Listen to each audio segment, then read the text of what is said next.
This is Critical Nonsense, our high-lowbrow show about culture, science, and tech.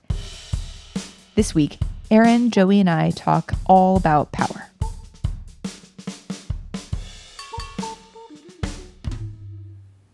Woo! Don't you talk, la, la, la, it's Joey. This is what a Joey sounds like. That laugh is what an Aaron sounds like when he's actually tickled. That's what I got. You know Pete and Pete theme songs? Like, obviously the youth need it. I'm not as strange. That's all I got. I'm sorry. And this is what an executive producer and Lou Bega, Jess Vander sounds like. Hi, this is a little bit of Jessica. Really enjoyed that cultural reference soup that we just made. It's like a spicy gazpacho. Yes. I mixed Sue Vega and Lou Bega together into Sue Vega sang the song Luca, right? My name is Luca. I think so. I mean, she did I Tom's live on Diner. the second floor. Yeah. I mean, like Tom's Diner number 5 could be a song. It could be the next one. This is the mashup we need now. Someone on TikTok maybe has already created it. Everything is already created, so. A little bit of little bit of I'm just saying, be prepared. If you're gonna mash it up, you got to be ready. The spotlight is hot, but it's always there. Your musical stylings are incredible. It's a gift I wish I had and would use to ill ends at like a moment's notice. Yes. Like, we should all be glad that I am incapable of doing what you do with sounds, because it would be just awful for everybody all the time. I think everyone on this podcast can agree. My sounds also not helpful. So what's our housekeeping situation? What's our keeping of the house? Check out this week's progress report newsletter. You can go to progressbysylvain.co or check out our social feeds. There's some stuff tied to emotional granularity that we talked about in last week's episode. We got some shouts this week from folks. Thanks for listening. And apparently emotional granularity is the thing we all need. So check in with yourself.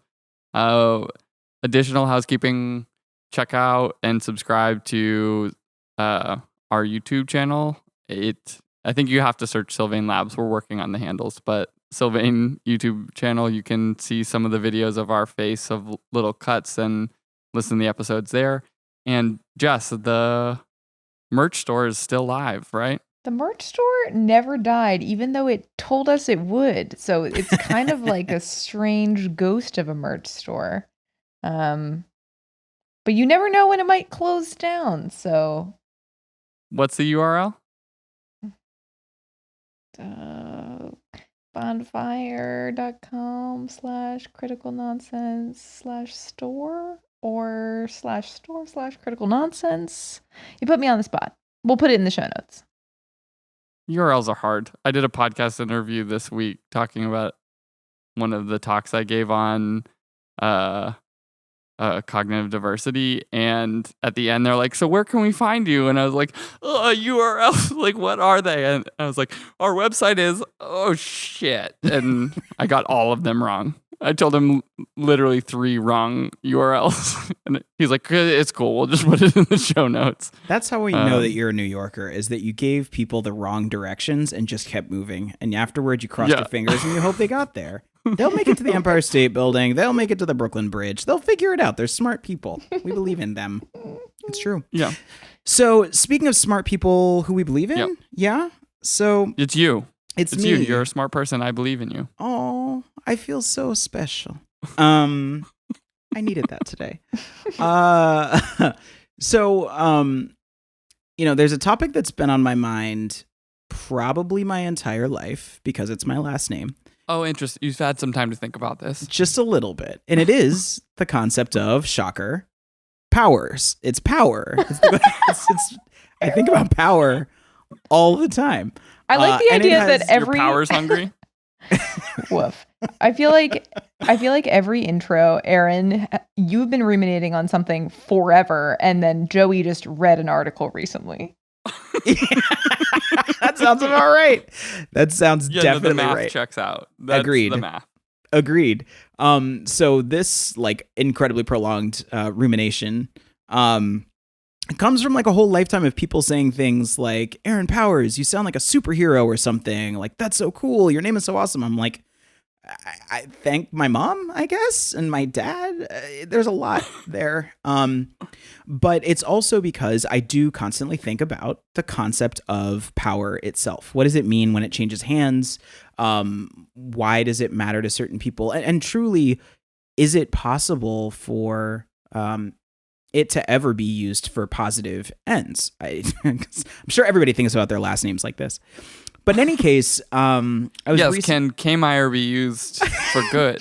I was literally just thinking, do K-Meyers and Vanders of your families think about their last names intensely in that same manner? Okay. More just like, so it sounds Dutch, but isn't. That is very fair. That is very fair. So, title of your memoir. Aaron, yours is more interesting. Tell us about it. Okay, so my question, I'll just dive right in. My question is the question of my entire existence. How do we learn to relinquish our power? I will tell you, this is a thing I think a lot about as well. And maybe not for, maybe, we're like not coming at it from the same angles necessarily, but this idea of like power versus control versus when is it important to assert versus when is it important to let go, both from like a situational context as well as like what do you need for your own personal like sense of well-being and goodness, and then also like fairness and justice. Like this is something I think a lot about as well, and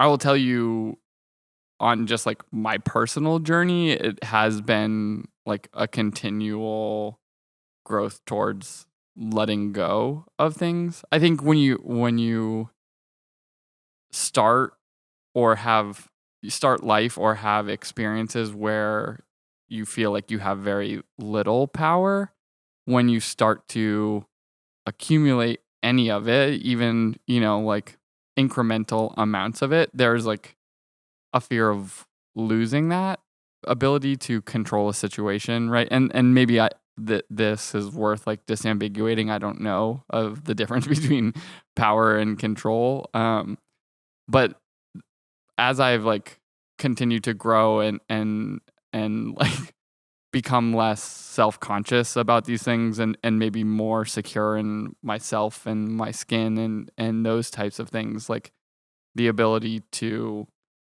let go of power, even if you are in the situation where you have it, has become easier with maturity and sort of perspective. But I'm curious, Jess, what you think. Yeah, I think it would help to first, Aaron, maybe give a little context of the situations in which it is appropriate or potentially positive for people to do that. Like when should people be relinquishing power versus leveraging it? Fantastic. Fantastic question, Jess. I really like that question. That is a great question.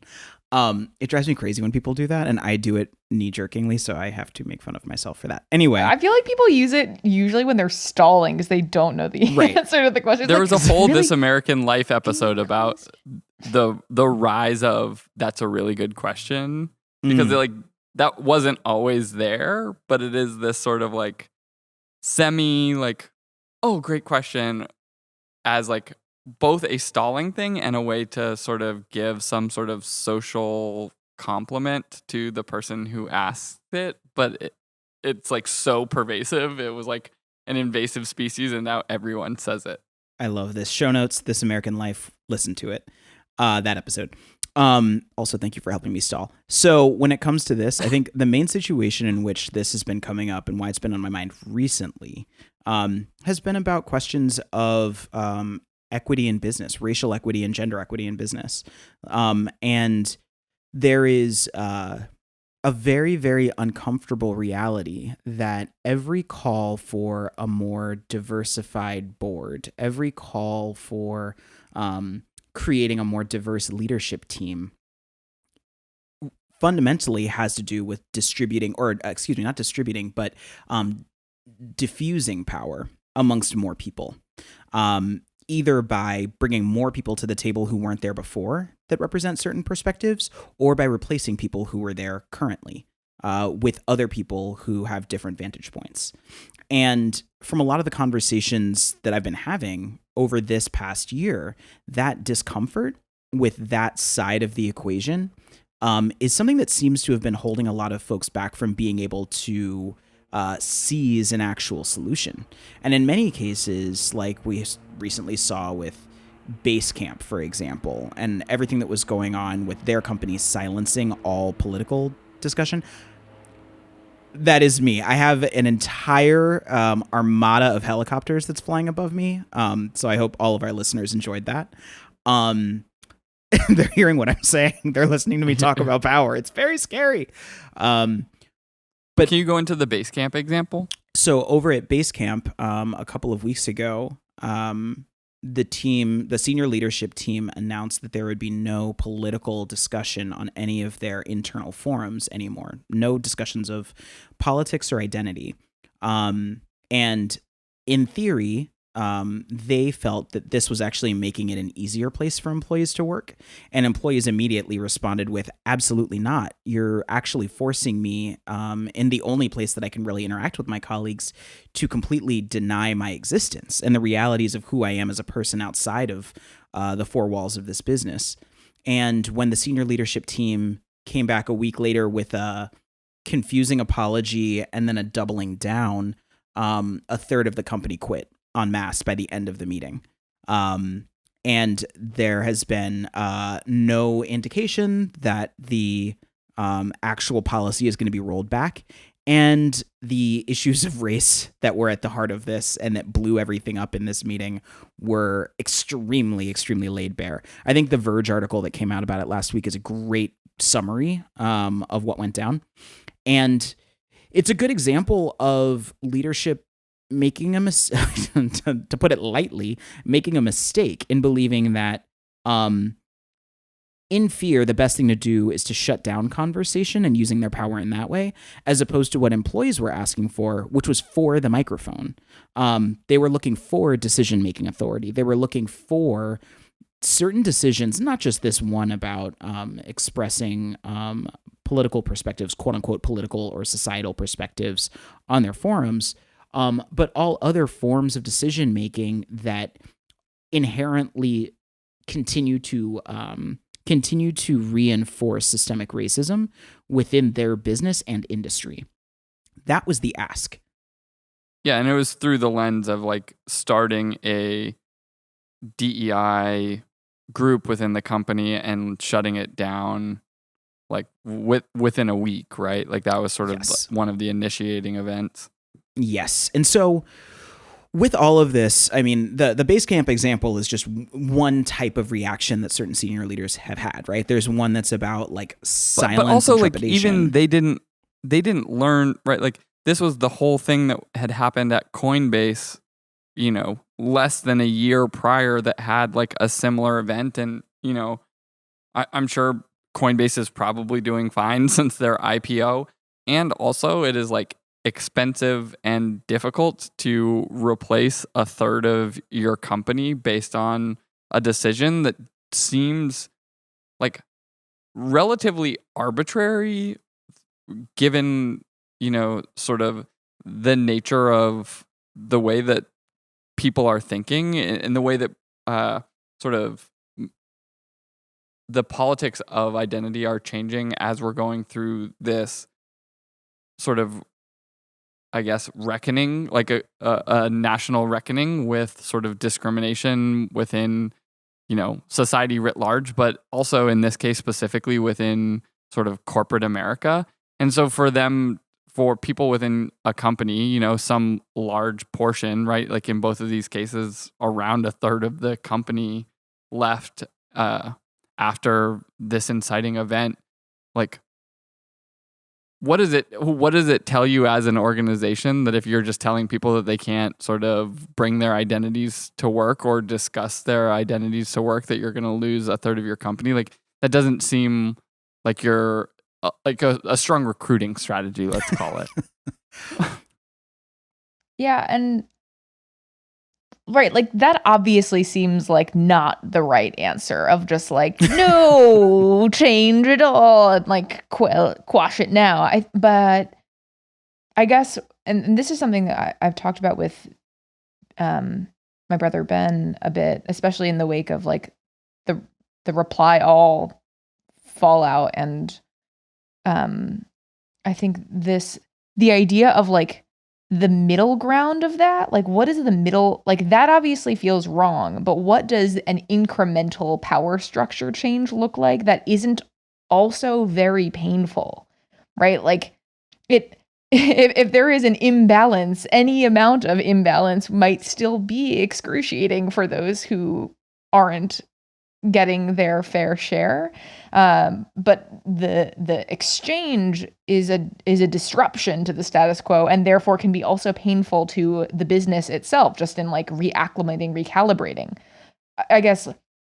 And perhaps Aaron, you have thought about this, but like what is, if we're talking about like how can we learn to relinquish our power, like what does it look like that isn't as excruciating as the examples that we've seen that all end in catastrophe?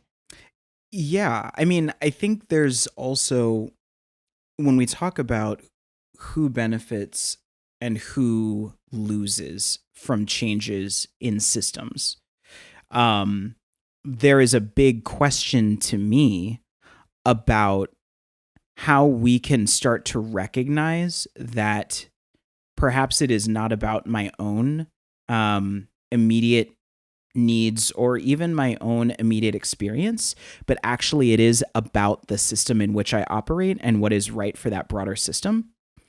And one of the things, to your question, Jess, that I think about a lot is equality and even equity in many ways are utopian ideals. They are carrots that are at the end of a stick that are hopefully powerful enough to start to dislodge us from the other polarizing force that moves us toward individual isolation and acquisition and hoarding of power into our own quarters. And I think that any move toward that carrot can and should be painful for some. I think that it would be disingenuous and diminish the work that others have to go through to deal with the results of that power imbalance, to suggest that those who are being inconvenienced by having to relinquish that power should not experience some of that pain. And to the individual systemic point, it's not just the individual that feels the pain. There are systemic fallouts and there are systemic disturbances. The force the force vibrates a little bit when these tectonic plates are running into each other, just to mix Star Wars and earthquakes into one metaphor. And so ultimately, I do think that there is a question of I believe that part of the learning is about relinquishing our ego and recognizing our own role within systems and how our behaviors impact others. We've talked about this on past episodes, that is something that is not natural to us as humans, and especially us as Americans in particular. And then as well, to allow ourselves to recognize that those reverberations are positive. Just because those things are uncomfortable, just because there is friction, just because there are clashes, we cannot not only assume that they're all bad, but also we need to create environments, collective organizational environments that support each other for bringing those up and causing those reverberations. Yeah, this is the thing that I think is the most important, because the negative mindset of that pain is a disincentive, right? Of just like, yes, it won't happen if it doesn't feel like there's a real reason or a positive outcome that is being worked towards, or that progress is being made and all parties can see that progress, right? Like if it feels like a pure value exchange where I lose and you win, like I guess that's not a value exchange. That's just like a losing situation. Yes. So creating that positive incentive, or at least like that affirmation that whatever, suffering any pain experiencers are enduring is a worthwhile exercise. And it orients, one of the things that you just said sparked it, which is that it creating a goal orientation oftentimes can help this, where we move the locus of our energy from ourselves and even the interactions that we have with each other to the outcomes that we're trying to create. And if we can objectively say that certain outcomes, and when I'm talking about outcomes, it could just be like, we're trying to make a better pencil. Let's say the board of the pencil company is all white men, and they recognize that this is a challenge right now. They might be able to have a greater opportunity for better pencils if there are as many minds at the table that could solve that problem as possible. And if the goal is, let's make a better pencil so that we can all get paid, like, we can bring more people to the table to get there. We can distribute authority and responsibility in such a way that more people can win. And if it feels like weird to some to say that everybody can win, maybe not everybody can win, but more people can win. And those that currently have power and authority aren't losing out altogether, especially given the sort of historic advantages that are in place already. Yeah, I mean, I think this question of, it's hard to think of the concept of power outside of like a relative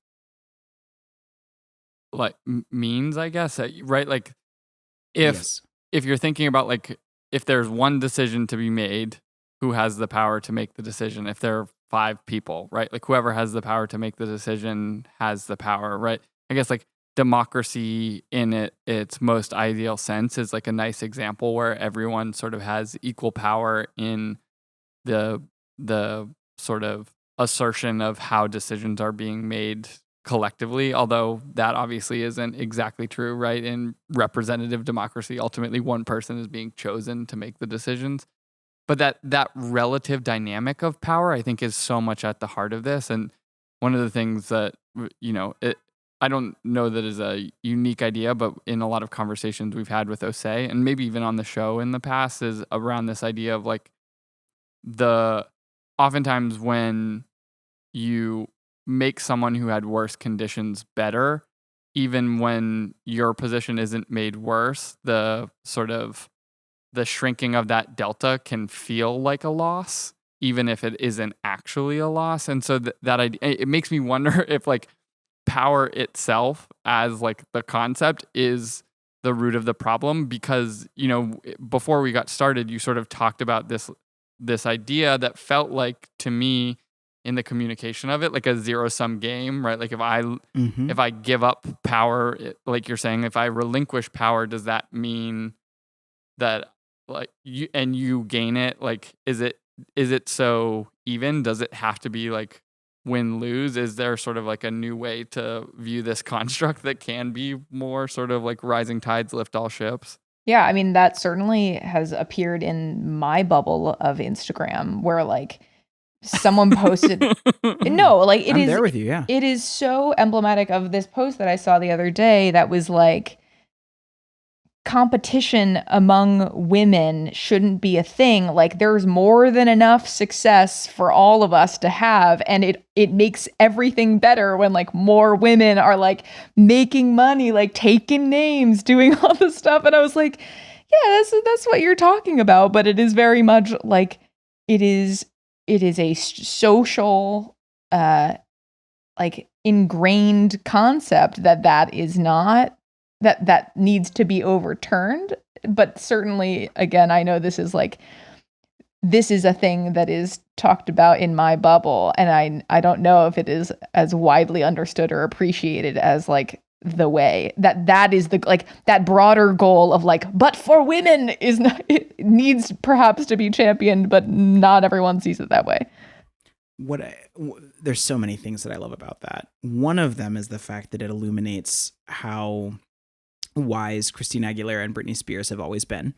They used to always, I mean, it always comes back to Britney and Christina, and I always bring it back to something like that. But Christina more vocally than Britney talked about how the media narrative was only serving the media, the media narrative of Christina versus Britney as two young female pop stars was a narrative that only served publicity hounds and media companies. When in fact, the two of them, when they saw each other, they were like, yeah, there's more room at this table. And that's, for example, why Christina worked with Lil' Kim. And that's why all of their messages were about like, no, we can have more women at the table. They're like, guess what? The table doesn't really exist. Like everyone can have more. So like, don't let other people, though it suits them, make you think and start behaving as though power and authority actually are in short supply. And that to me is the sort of underlying thing. It's rooted this hoarding of power in an insecurity over what we can have access to, maintain access to, and hold on to, because we assume things can get taken away. And we know that things can get taken away. That's not like fantasy. And I think that these like very, very pervasive insecurities are the things that when we start to thwart them on an individual and a systemic basis, when we start recognizing that there's actually more available to others than we could possibly consume and benefit from ourselves for generations, then we get to have a different sort of conversation. Then we get to start to actually redistribute some power. And that's where I wonder too about what you were saying, Joey, if this is like definitional to power itself, of like, is it a portion control question of like, that's enough. You actually don't need more, even though a consequence of power is that you want it. You want more of it when you have it. But is it just like, you know, the nutrition plate of like, that's good, stop there? I think it's more about like it's like a false scarcity thing, right? Yes. Like you were saying, like where women are like, we can all like, you know, all people should have the ability to like be successful and have a seat at the table, like you're saying, as opposed to being like, only one of us is getting it, fight to the death, right? Like that construct of like that there is a scarcity of decisions to be made or a scarcity of success to be had, and that like to, you know, like the idea of like you brought up, Aaron, of like, why can't two people be successful at the same time? Why is it only like one person can be successful and therefore the other person has to lose? Like maybe it's just like, it's not that clean cut, but by talking about it in power terms, it creates like this idea of scarcity that maybe isn't actually there. Well, or maybe isn't as much there on a social, cultural level, but maybe really is in like a business setting, Yes. right? Where like in that instance, there is a finite number of people who are making the calls because that's just how business works. And I guess that's where I'm wondering about this idea of like the nutrition plate, or of like when you like start to decelerate the rate of power accumulation for the benefit of even like commercial success and individual success. To, I don't know. That's the instance where the scarcity isn't as false as we may claim. Yes, I think there's also a social scarcity that is, I think of it specifically in terms of Hollywood, and it's just because I live here now, so it's a thing. But when you think about like how a showrunner or scriptwriter might break down a character to then cast them, and the different qualifiers that may or may not be present to determine who that role should be played by, when you go to the casting lines out front, it's just like, oh, got it. Like you hear stories about this on like every acting podcast ever, where actors are seeing the same people up for the same roles. They become friends because they're literally all up for the same roles over and over again because there are only so many roles. And it probably does paint too broad a brush to borrow from the acting business to also apply it to all other businesses. But there are moments where that same sort of tokenistic mindset comes at play, where it's not about the skill set that is looking to be acquired. It's not the knowledge or perspective that's being requested at the table. It's a token. And in those moments, that scarcity is real. And in those moments, that scarcity is actually being created by those in power because they are doing that for that reason. And so, and also there's just the fact that the myth of power, the myth of this scarcity can be the power in and of itself. People behave differently when they believe that that's the case. If you believe that you're the only one, that only one of you can be up for the role, you start pushing other people out. And it actually does create divisions within those that you could otherwise be growing with together and amassing your own intellect and awareness together. So I think all of this is compelling, and I think all this points to what makes this so difficult to relinquish that power. And that there are multiple currencies of power too, right? Yes. Like money, time, decisions, like that there is no singular power structure, so that it's not just in like one arena where that redistribution needs to happen. It's in many places in many ways, and so that complicates the conversation as well, I would guess. Yes, and people should think about where they're spending their power. If power is currency, you can't use them banknotes everywhere. Like, be thoughtful. Use the banknotes that you can use and get rid of the other ones. Give them to someone else. Don't use francs if you can't spend francs here. Give them to the Swiss. That's what I have to say. Or if you're going for the representative democracy style, just like make sure your representatives are ones that you would like to have such power. This is true. That's this is true. If it can't always be equally shared with everybody, then those that have it hopefully are making good decisions on behalf of you. Amen. You guys, I've heard trickle down power works, in which if you buy a $500 million yacht that has a baby yacht attached to it for a helicopter to land on the baby yacht so it doesn't damage your big yacht, like that money goes somewhere. That's being redistributed. Somewhere. Right? Yeah. Yeah, Triple yacht economics. To yacht businesses. Trickle yacht, yes. To yacht businesses, yes. Can you imagine, though, that yachts wouldn't exist? Like, don't we all benefit from yachts existing? If just for the content. They're awesome. I'm sorry. Yachts are dope. Yeah. That's yeah. You don't. Is that my most broy hot take ever? Yachts are dope. Who am I? Am I 12? Is it 2000? Am I Jay-Z? I don't know what's happening. Are you accumulating enough power to buy a yacht? Just one. Not a super yacht. I just want my one yacht. Just the baby yacht. I don't need the big one. I don't think we need a wrap-up corner. I think we've wrapped this up. Am I right on that one? Yeah? No? Okay. I'm just going to hop on the yacht. Joey, you take the helicopter. Jess, can you take the super yacht? And I'll meet you all over there. Great. Okay, cool. I'll meet you on my catamaran. Critical Nonsense is a Sylvain production. Sylvain! Recorded near, far, and wherever you are. As always, we'd like to thank executive producer Jess Vander. Yeah, sound engineer Alex Cantel. We'd like to thank you. That was not a good one, but we love you. We'd like to thank designer Nora Mestrich for just designing our lives, designing women. We'd also like to thank the impeccable crew, Zara Gilbert, Les Jacobs, and Tony Vong. Thank you for producing this. Thanks. And as always, thanks, Helen, and sorry. Sorry. Yeah, thank you, and sorry.